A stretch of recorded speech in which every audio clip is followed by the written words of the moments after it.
You know, Dwight Howard's back surgery prevented him from being a part of the Olympics with Team USA, but once again, he threatens to overshadow what's happening in London thanks to a four-team proposed deal that reportedly would send Howard to the L.A. Lakers. Here are the details, as first reported by Yahoo Sports. Howard to L.A. The Lakers would send both Pau Gasol and Andrew Bynum packing, respectively, for Orlando and Philadelphia. The 76ers, in turn, would ship Andre Iguodala to the Denver Nuggets, who would send Al Harrington to the L.A. Lakers. Got all that? Subject to change, obviously, and there could be draft picks and cash and who knows what else potentially involved. And that's where we bring in David Aldridge, once again with us from London. DA, you've seen the reports out there. You've talked to your people.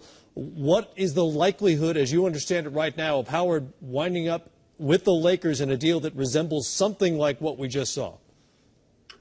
Well, what I was told on Thursday was that there's a chance that this could happen. Obviously, with this many teams and this many moving parts, there's always a chance that the thing falls apart because it just takes one team to say no. I mean, look, on Monday I had heard some rumblings about a big blockbuster deal, but I was told by one of the key people involved in the deal that this probably is not going to happen because there's two teams that are not interested in doing the deal right now. Obviously, this was the Howard deal, as we found out. And those two teams apparently are at least to the point where they'd be willing to talk about it. So it is being talked about. It does not mean it's going to happen, but this, unlike some of the other kind of rumors that you heard, this one is legitimate. I mean, this one is a legitimate discussion about an actual trade, and those parameters that you saw are the parameters that are being discussed at the moment. DA, obviously we know Dwight Howard is the mainstay in this trade. Is there anything out there that you've heard where Dwight wants to go? Because I think that still comes down to, do you make a trade for a guy who might not want to come to your team, might not sign the extension? Is there any talk about or anything you've heard that he wants to go to the Lakers? Well, again, Smitty, I mean, all we've heard the whole this time is Brooklyn, Brooklyn, Brooklyn. But at some point, it's not going to be, they can't deal with Dwight anymore. Orlando's got to make this thing go away. And so I think if the Lakers express a desire to take a chance with Dwight Howard, being there and trying to convince him to sign an extension, I think that they're probably going to be willing to do that now. I mean, this is to the point where if you're going to be, serious about contending for a championship,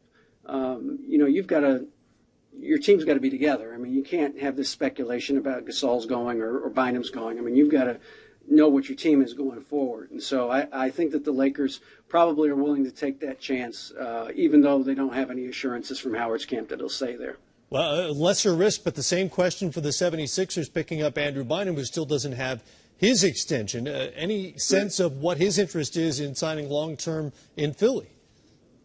Well, that's one of the things we're going to try and find out in the next couple of days is whether, that's something that he'd be interested in doing. Now, my guess is I don't think Andrew Bynum is nearly as adamant about potential places as Dwight Howard's been. I mean, I think Andrew Bynum would be much more willing to stay in a place if they legitimately want him and they pay him what he thinks he's worth.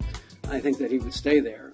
So I haven't gotten confirmation on this, but I get this. I don't get the sense that Andrew Bynum is going to say, I don't want to sign in Philly. I'm not going to sign an extension in Philly. Now, that's different from saying I want to become a free agent. You guys know, you understand the difference. I mean, this is just a matter of getting more money. If you become a free agent and sign as opposed to signing an extension with the team that you're with. So the same's going to happen with Dwight Howard. By becoming a free agent, he has a chance to get more money with the team that he's with at the time. So I would suspect both of those guys will be free agents on July 1st of next year.